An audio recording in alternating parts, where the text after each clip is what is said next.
Hello students, आज हम लोग एप्लीकेशन ऑफ बायट-सवार्ट लॉ पढ़ेंगे। ठीक है, और एप्लीकेशन ऑफ बायट-सवार्ट लॉ में जो हमारा पहला टॉपिक है वो है मैग्नेटिक फील्ड।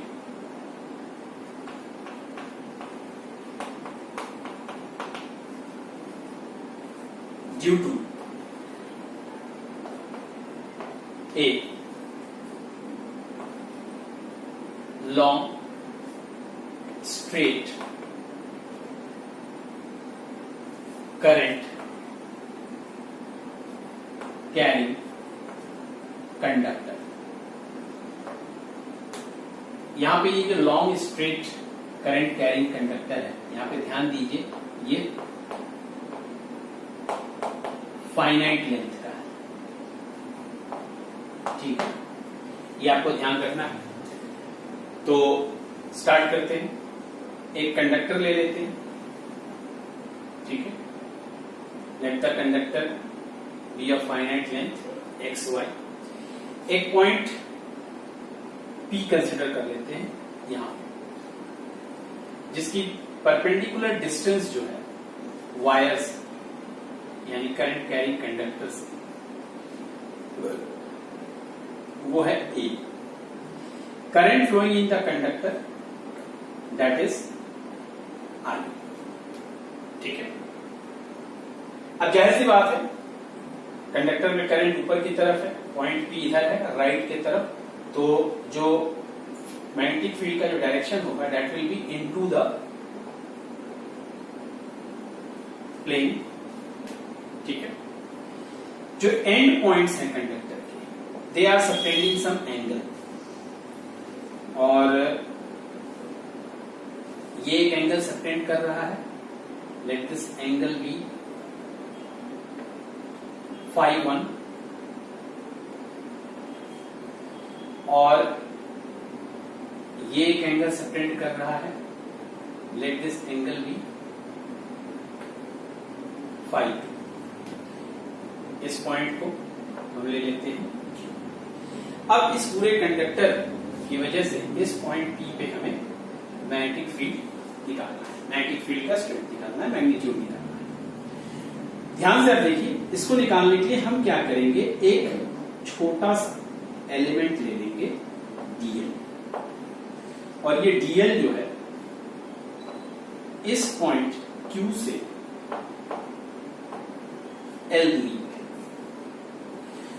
और इस dl का जो डिस्टेंस है पॉइंट P से वो है r। इसको हम वेक्टर के रूप में रिप्रेजेंट करें, वेक्टर r। ठीक है, और ये जो एलिमेंट है dl और ये जो पोजीशन वेक्टर है r, ठीक है, इसके बीच में एंगल जो बन रहा है दैट इज थीटा। और एक चीज और है कि यहां पे ये एंगल जो है दैट इज फाई। ठीक है, तो अब हम क्या करेंगे, सबसे पहले ये जो एलिमेंट है करंट एलिमेंट dl, इस dl की वजह से इस पॉइंट P पे कितना मैग्नेटिक फील्ड स्ट्रेंथ होगा वो फाइंड करेंगे। तो हम इसको लिखते हैं dv mu naught I dl sine theta by 4 pi separation distance का स्क्वायर। ठीक है, तो इस छोटे से एलिमेंट की वजह से यहां पे फील्ड का स्ट्रेंथ ये है। Let this be equation 1। अब हम लोग कुछ थोड़ा सा मैथमेटिकल एडजस्टमेंट्स करेंगे। ठीक है, जिसको आपको ध्यान देना है। सबसे पहला इस ट्रायंगल को कंसीडर करो, ये जो ट्रायंगल है ये, ठीक है, ये जो ट्रायंगल, इस ट्रायंगल में ये तो 90 डिग्री है, तो theta plus phi is equals to 90 degree हो गया, यानी theta is equals to 90 minus phi, यानी sine theta is sine 90 minus five हम लिख सकते हैं, या फिर आप लिख सकते हो sine theta is equals to cos five. हमारे पास ये एक रिलेशन आ गया। अभी हम लोग इसको रखते हैं, इसकी मदद से हम इसको यहां रिप्लेस करेंगे। दूसरा हम देखें तो कॉस फाइव, इसी ट्रायंगल में कॉस फाइव क्या होगा, बेस ये हो जाएगा, ये आपका हाइपोटेन्यूज हो जाएगा। तो कॉस फाइव हो जाएगा बेस बाई हाइपोटेन्यूज यानी ए बाई आर। तो आप लिख सकते हो कि R is equals to A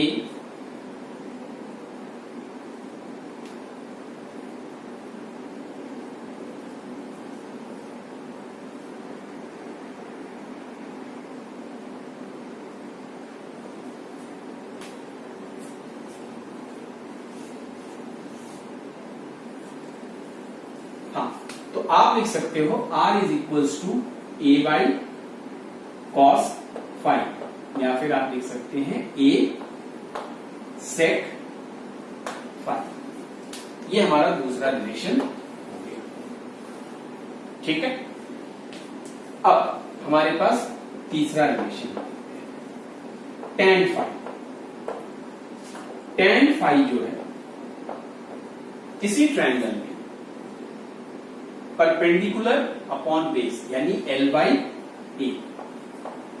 so आप लिख सकते हो कि L is equals to a tan five, यानी dl अगर हम डिफरेंशिएट करें dl बाई डी फाइव, ठीक है, तो a sec square five D five. ये हमारे पास एक तीसरा रिलेशन, ये रिलेशन और ये रिलेशन, यानी साइन थीटा आर और डीएल को यहां रिप्लेस करेंगे। इक्वेशन नंबर 1 में बैठाने पे हमको क्या मिल रहा है, ठीक है, यहां तक हमारा हो गया। ठीक, अब हम इक्वेशन नंबर 1 में इसको सब्स्टिट्यूट करते हैं। तो सब्स्टिट्यूट करेंगे तो म्यू नॉट आई डीएल के जगह हम ये पूरा चीज बैठा सकते हैं, ए सेक स्क्वायर फाइव, ठीक है, डी फाइव, और साइन थीटा की जगह कॉस फाइव। तो कॉस फाइव पहले ले लेते हैं और फिर लेते हैं डी फाइव। तो हमने डीएल और साइन थीटा दोनों को सब्स्टिट्यूशन कर दिया। डिनोमिनेटर में जो है 4 पाई और आर स्क्वायर की जगह ये सब्स्टिट्यूट करेंगे तो हमारे पास आएगा ए स्क्वायर सेक स्क्वायर। अब देखो यहां पे सेक स्क्वायर फाइव कैंसिल हो गया, ए और ये कैंसिल हो गया। हमारे पास रह क्या रहा है, रह रहा है mu naught I by 4 pi A cos five D five. तो ये हमारा जो है it is the magnetic field intensity या magnetic field strength at point P due to this element DL. तो इस पूरे वायर के वजह से क्या होगा, तो पूरे वायर की वजह से अगर हमें निकालना है तो अब हम इसको इंटीग्रेट करेंगे। तो मैं इसको मिटा देता हूं।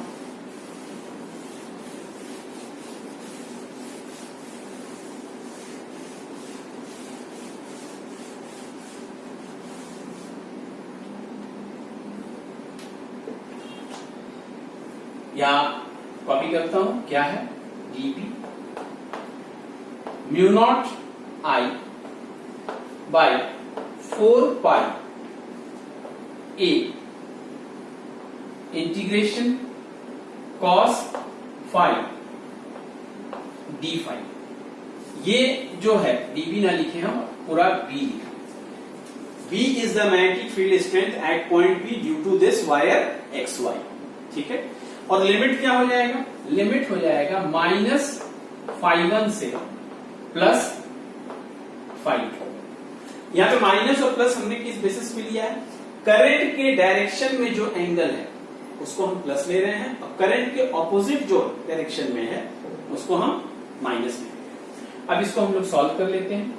सो b is mu naught I by 4 pi a, और इसका इंटीग्रेशन करोगे तो ये आएगा साइन फाइव माइनस फाइव 1 से 5। अब हमारे पास जो है फाइनल रिजल्ट आ रहा है mu naught I by 4 pi a, और यहां ब्रैकेट में हो जाएगा sine phi 2 upper limit minus lower limit होता है तो ये प्लस हो जाएगा साइन फाई 1। क्यों प्लस हो जा रहा है? हम लोग ये सब जानते हैं कि साइन माइनस थीटा जो होता है that is equals to minus sine theta. ये जो हमारा कंसेप्ट है मैथमेटिक्स में हम लोगों ने देखा है ट्रिग्नोमेट्री में। तो जब यहाँ पे साइन माइनस फाई 1 बैठा होगे तो माइनस साइन फाई 1 हो जाएगा, और बाहर चूंकि माइनस रहेगा तो वो प्लस हो जाएगा। सो दिस इज द रिजल्ट। ठीक है, अब इसी रिजल्ट के बेसिस पे हम लोग कुछ जो है केसेस देख सकते हैं, जिसमें सबसे पहला केस है वायर जो है it is of finite, sorry wire जो है it is of infinite. Case number 1 है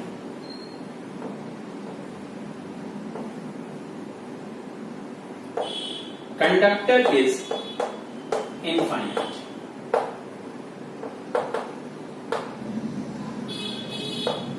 इनफाइनाइट, तो अगर ये इनफाइनाइट लेंथ का है तो जाहिर सी बात है ये पॉइंट भी आप कहीं भी लोगे that will be considered as the mid point. अब एक चीज और देखो कि अगर एक कंडक्टर है जैसे ये, अगर यहां पे पॉइंट P है तो अगर आप ये एंगल देखोगे फिर आप ये एंगल देखिए, तो जैसे जैसे ये दूरी बढ़ती जा रही है वैसे वैसे ये एंगल भी बढ़ता चला जाएगा।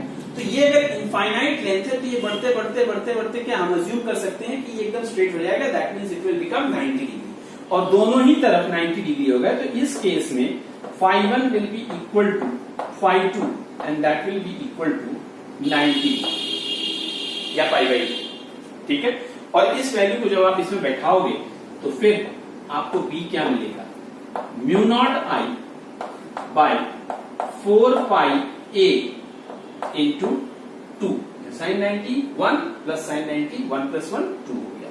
सो your final result is coming to b is equals to mu naught I by 2 pi a।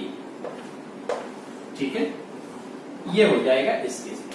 एक चीज और देखो, ये जो फॉर्मूला था इस फॉर्मूले में अगर आप देखेंगे तो जो P की जो परपेंडिकुलर डिस्टेंस है वायर से वो है a, और इस a पे ये B किस तरह से डिपेंड कर रहा है, इट इज इनवर्सली रिलेटेड, यानी B जो है it is inversely related to distance. ठीक है, इसको याद रखिएगा, अभी हम लोग बाद में देखेंगे, इससे ग्राफ लिखेंगे इसका। ठीक है, केस नंबर 2 जो आता है, केस नंबर 2 जो है वायर जो है इनफाइनाइट लेंथ का है।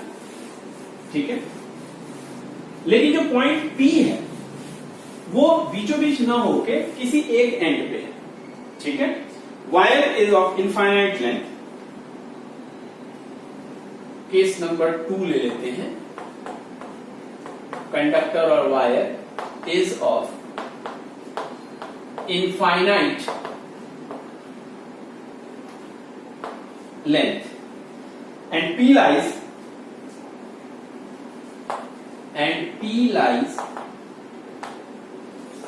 at any one end। ठीक है, P कहीं एक एंड पे है, या फिर यहां या फिर यहां। मान लो हम लोग ले लेते हैं से एट y, तो से फॉर एग्जांपल अगर ये पॉइंट P यहां पे आ रहा है तो फाई 2 क्या हो जा रहा है 0, और फाई 1 क्या हो जा रहा है 9। तो phi 1 is equals to 90 degree and phi 2 is equals to 0 degree. अब इस फॉर्मूले में अगर आप इसको बैठाओ तो आपको क्या रिजल्ट मिलेगा, ये 0 हो जा रहा है तो साइन 0 0 हो जाएगा, और ये 90 है तो 1 हो जाएगा, यानी this multiplied by 1, यानी your ultimate result is mu naught I by 4 pi a। So this is your result in this situation. ठीक है, अब इसका एक थर्ड केस होता है। ठीक है, थर्ड केस ये है कि वायर जो है इनफाइनाइट लेंथ का है। ठीक है, और P जो है एकदम एग्जैक्टली मिडिल में है, और अगर P एग्जैक्टली मिडिल में होगा तो फिर क्या हो जाएगा, φ1 विल बी इक्वल टू φ2, और उस केस में क्या रिजल्ट आएगा अब हम लोगों को ये देखना है। ठीक है,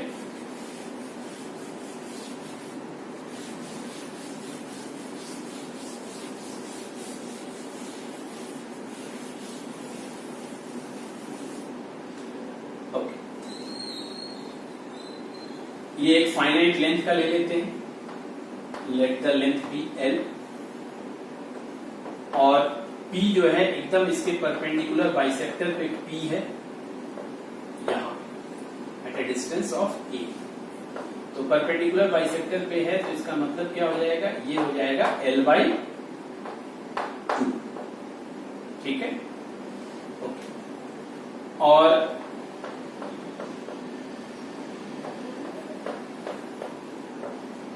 ये आपका जो है φ1 है, और ये जो है आपका φ2। तो केस आपने हेडिंग डाल दिया कि wire is of finite length L and P lies at the perpendicular bisector of the wire.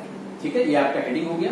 अब नाउ लेट अस स्टार्ट। तो इस केस में क्या हो जाएगा, इस केस में जो है φ1 will be equal to φ2 will be equal to φ। तो इस कंडीशन को इस फॉर्मूले में अगर हम बैठा दें तो B is equal to μ0I by 4πA, और ये हो जाएगा इंटू 2 sin φ। ठीक है, ये और ये कैंसिल हो गया। आगे प्रोसीड करते हैं, μ0I बाय 2πA, और sin φ इस फिगर में चूंकि ये φ है या ये भी φ है, तो ये आपका जो है, और ये 90 डिग्री है, ये A है, ये L/2 है, ये तुम्हारा निकल जाएगा। This will be the distance, this square plus this square का अंडर रूट। तो sin φ क्या हो जाएगा, sin φ हो जाएगा परपेंडिकुलर अपॉन हाइपोटेन्यूज, यानी you can write L/2 upon under root A square plus L square by 4। अब इसको अगर आप सॉल्व करेंगे तो यहां पे आप रिजल्ट में डायरेक्टली लिख देता हूं। ठीक है, रिजल्ट जो है डायरेक्ट नोट डाउन आप कर लीजिए, solving you can do it on your own.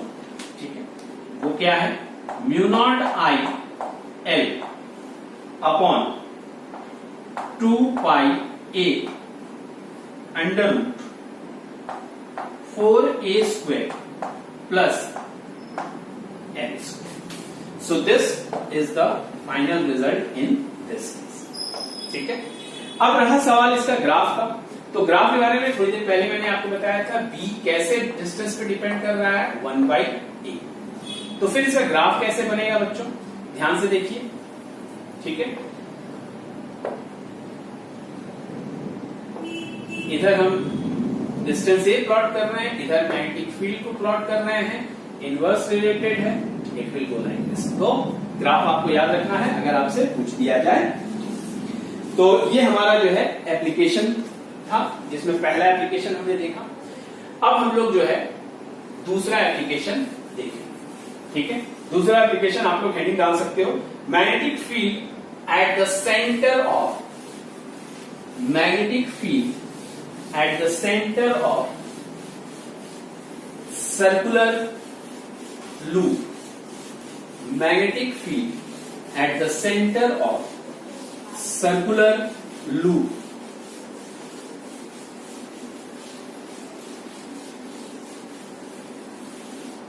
magnetic field at the center of circular loop। ध्यान से देखिएगा, ये हम एक सर्कुलर लूप ले रहे हैं जिसका रेडियस R है, current I is going like this। ठीक है, यूं इस तरीके से, this is the centre O। ठीक है, इसका रेडियस जो है वो R है। ठीक है, ध्यान से देखिएगा बच्चों, मजेदार चीज क्या है कि सबसे पहले इस पॉइंट O पे जो मैग्नेटिक फील्ड का डायरेक्शन है वो क्या होगा। तो राइट हैंड थंब रूल से अगर हम देखें तो अंदर की तरफ, इधर से भी अगर आप चेक करें तो करंट नीचे है थंब रूल के हिसाब से, तो कहीं से भी आप चेक करोगे यू विल फाइंड दैट कि मैग्नेटिक फील्ड का डायरेक्शन जो है that is into the plane of the wave. अब रहा कैलकुलेशन की बात, तो कैलकुलेशन के लिए हम सबसे पहले क्या करेंगे, एक छोटा सा करंट एलिमेंट कंसिडर कर लेते हैं dl, ठीक है, और इसकी दूरी ये आपका r हो गया और ये हमारा जो है dl का, और दोनों के बीच में एंगल क्या है 90 डिग्री। तो according to this at point O इस dl की वजह से जो मैग्नेटिक फील्ड होगा वो होगा mu naught I dl sine theta. Theta यहां पे कितना है, dl और r के बीच में एंगल क्या है 90 degree, upon 4 pi r square. So ये हो गया dv is mu naught I dl by 4 pi r square. तो इस छोटे से एलिमेंट की वजह से इस पॉइंट पे जो मैग्नेटिक फील्ड का स्ट्रेंथ है वो ये आ रहा है। तो इस पूरे लूप की वजह से क्या होगा सेंटर, तो पूरे लूप की वजह से जो है सेंटर पे जो मैग्नेटिक फील्ड होगा वो हो जाएगा b mu naught I by 4 pi r square, और इंटीग्रेशन dl का हम कर दें, और चूंकि यहाँ पे सर्कल है तो उसका इंटीग्रेशन जो होगा उसका रिजल्ट क्या आएगा 2 पाई r आएगा, 4 पाई r स्क्वायर इंटू 2 पाई r। तो ये सारी चीजें कट जा रही हैं और हमारे पास रिजल्ट आ जा रहा है mu naught I by 2r। So this is the magnetic field at point O due to this circular loop. अब ये सर्कुलर लूप है तो it is acting like a magnet, ठीक है, तो इसका मैग्नेट की तरह अगर ये बिहेव कर रहा है तो फिर इसका जो है पोलैरिटी कैसे पता चलेगा। तो पोलैरिटी पता चलता है क्लॉक रूल से। क्लॉक रूल क्या है, क्लॉक रूल ये सिंपल सा क्लास 10 में भी आपने पढ़ा था, ये जिस तरफ से देखने पे आपको करंट का डायरेक्शन क्लॉकवाइज है वो फेस आपका साउथ पोल हो जाएगा। तो यहां पे आप देखो इस डायग्राम में आप इधर से देख रहे हो तो बोर्ड पे कैसा लग रहा है आपको लग रहा है क्लॉकवाइज। तो जो फेस आपके तरफ है that will act as a south pole, और जो फेस बोर्ड के पीछे है that will act as north pole, ठीक है। यानी जिस तरफ से देखने पे आपको एंटी क्लॉकवाइज दिखेगा वो फेस आपका क्या हो जाएगा, नॉर्थ पोल हो जाएगा। अब जैसे इसको आप समझिए, सपोज मान लो कि ये जो चीज है ये एक सर्कुलर लूप है और हम यूं ऐसे घुमा रहे हैं। चलो अगर मैं ऐसे घुमा रहा हूं तो मैं इस पेपर के पीछे हूं और आप लोग इसके सामने से देख रहे हैं, तो आप लोग को कैसा लग रहा है, आप लोग को ये एंटी क्लॉकवाइज लग रहा होगा और मुझे कैसा लग रहा है, मुझे क्लॉकवाइज। तो मेरे तरफ वाला फेस, क्योंकि मेरे तरफ से क्लॉकवाइज है तो मेरे तरफ वाला फेस जो है साउथ पोल है, और आपके तरफ वाला फेस यानी ये फेस जो है ये आपका क्या हो जाएगा, एंटी क्लॉकवाइज है, तो ये आपके लिए नॉर्थ पोल हो जाएगा। तो this is the clock rule, ठीक है। तो बेटा एप्लीकेशन का ये हमारा पहला लेक्चर था। इसके बाद एक और लेक्चर हमारा रहेगा एप्लीकेशन पे, जिसमें हम लोग जो है सर्कुलर लूप पे ही देखेंगे, लेकिन लूप के एक्सेस पे देखेंगे। लूप के एक्सेस पे देखने का मतलब क्या है कि मान लो जैसे ये लूप है और ये इसका सेंटर है, ठीक है, तो सेंटर से ऐसे पास होता हुआ एक एक्सेस ऐसे आ रहा है, तो इस एक्सेस पे अगर कोई पॉइंट ले लें तो वहां पे मैग्नेटिक फील्ड की स्ट्रेंथ क्या, ठीक है, ये हम लोग देखेंगे। और उसके बाद फिर जो है उसी कंसेप्ट को इस्तेमाल करते हुए सोलेनॉइड के अंदर फील्ड की स्ट्रेंथ पता करेंगे। तो ये हमारा नेक्स्ट लेक्चर में होगा। Thank you, till then have a nice day.